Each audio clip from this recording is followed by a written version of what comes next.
L'île d'Hispaniola, qui abrite Haïti et la République dominicaine, est assise au point de rencontre de deux plaques tectoniques, la plaque nord-américaine et la plaque caribéenne.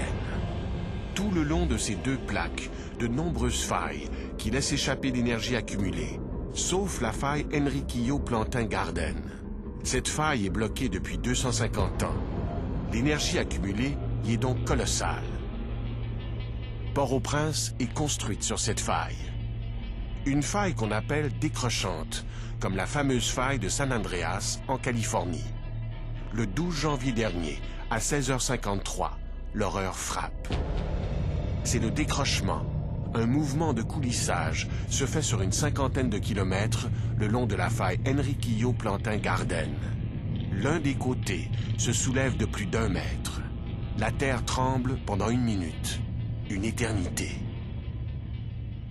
Les dommages sont énormes parce que l'épicentre du séisme se situe non seulement tout près de Port-au-Prince, soit à 16 km, mais aussi à faible profondeur, à quelques 8 à 10 km de la surface.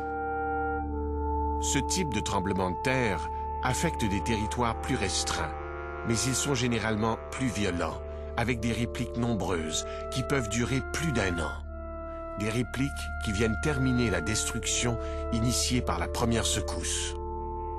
Pourtant, on ne devrait pas se surprendre de cette catastrophe, car la ville avait déjà été partiellement détruite en 1751 et 1771.